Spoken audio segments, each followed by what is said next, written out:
Hoje você vai descobrir que no primeiro século Deus profetizou o comportamento dos cristãos em todas as eras até o fim do mundo. Você sabia? Eu sou o Vitor BJ e essa série é sobre o livro do Apocalipse.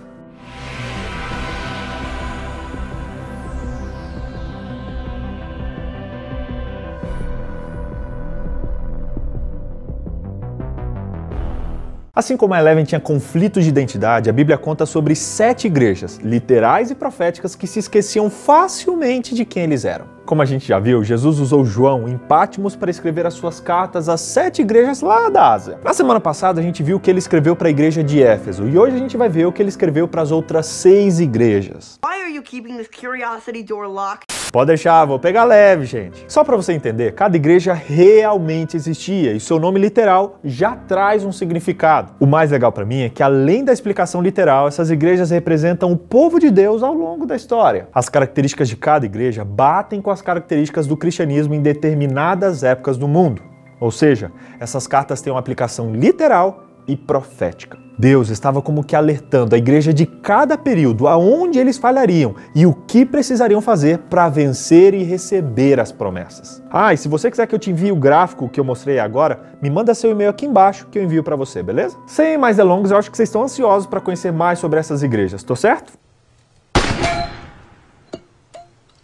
Acertou, miserável. A gente já falou de Éfeso na lição passada e agora a gente vai falar das igrejas da cidade de Esmirna. Esmirna era uma cidade muito rica e onde a adoração ao imperador era obrigatória. Quem se recusasse a fazer isso podia perder o seu status legal, ser perseguido e até morto. Por isso Paulo escreveu: não tenha medo do que você está prestes a sofrer.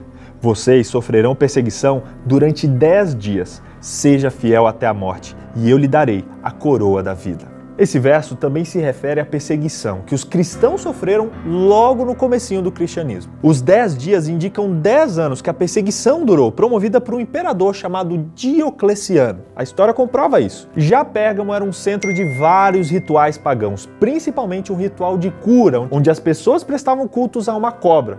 Nossa, não, aí já é demais. Que falta de educação, Dr. Vitor. Ir saindo sem se despedir, hein? Essa cobra era considerada a deusa da medicina e até hoje é usada como símbolo dela. As pessoas vinham de tudo quanto era lugar para reverenciar esse deus. Além disso, o culto ao imperador também era obrigatório ali. A coisa era tão séria que Deus se referiu àquela cidade como o trono de Satanás. Para piorar as coisas, um grupo conhecido como Nicolaítas começou a espalhar as ideias de que é melhor se render ao paganismo para evitar a perseguição. Muita gente entrou nessa onda e por isso Deus enviou a mensagem de advertência: arrependa-se, senão virei em breve até você e lutarei contra eles com a espada da minha boca. Vamos agora para a cidade de Tiatira. Diferente das primeiras cidades, Tiatira não tinha grande importância política e nem cultural. Para você ter um emprego lá, por exemplo, você tinha que pertencer a alguma associação comercial. O que era isso? Vou pedir para alguém melhor do que eu explicar, olha só. As associações comerciais na igreja de Tiatira, elas eram meios para as pessoas terem uma inclusão social e conseguirem um emprego. E a pessoa, ao fazer parte dessas associações, para ela fazer parte, ela tinha uma espécie de ritual. E qual era esse ritual? Ela tinha que participar, na verdade, dos cultos pagãos. E esses cultos pagãos envolviam todo tipo de depravação sexual que a pessoa pode imaginar. Tanto que esses cultos, eles tinham prostitutos e prostitutas cultuais. E a pessoa em Tiatira que se negasse a participar desses cultos pagãos e imorais, ela não poderia fazer parte das associações comerciais. Em consequência, ela não tinha emprego.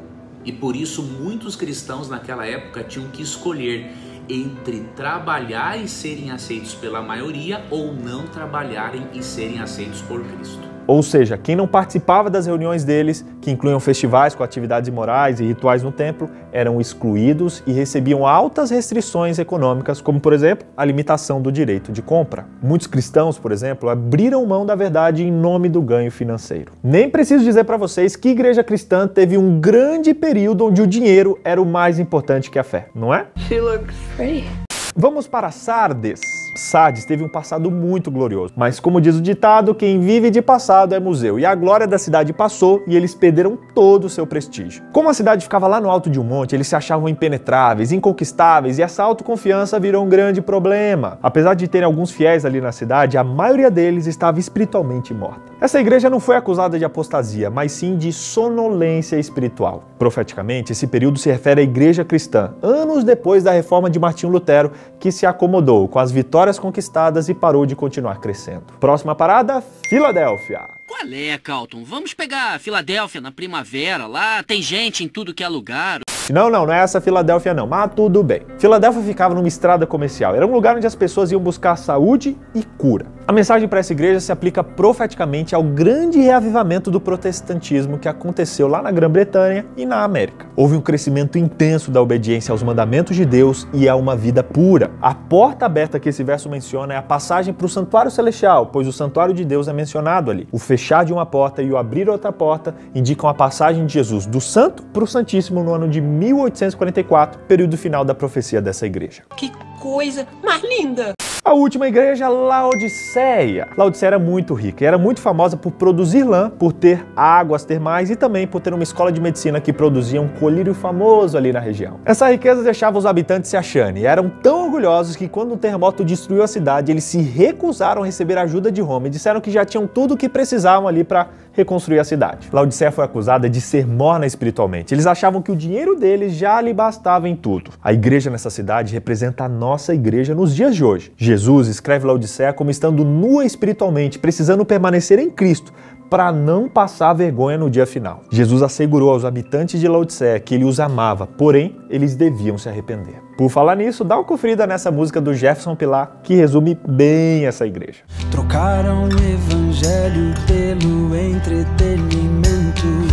Não quero show, mas um povo cheio do amor. Muito legal essa interação. Resumindo então, primeiro, as cartas têm um conteúdo literal e profético. Segundo, as cartas têm repreensões e promessas. E terceiro, as cartas representam o povo de Deus ao longo da história. Que como Esmirna, você permaneça firme diante das perseguições, não adorando deuses falsos como Pérgamo, nem se vendendo como Tiatira, ou vivendo de passado como a igreja de Sardes. Que nós, povo de Laodiceia, que a gente levante a cabeça e a gente saia da mornidão. Sim, chega de ficar em cima do muro. Ou você fica na igreja, ou você cai fora. Mornidão é pior do que perdição, porque o morno jura que está quente, mal sabe que ele está a ponto de ser vomitado. A gente precisa mudar isso hoje. Laodiceia, enxerga logo essa nudez. Laodiceia, esquenta logo de uma vez. Gostou? Laodiceia, enxerga logo essa nudez.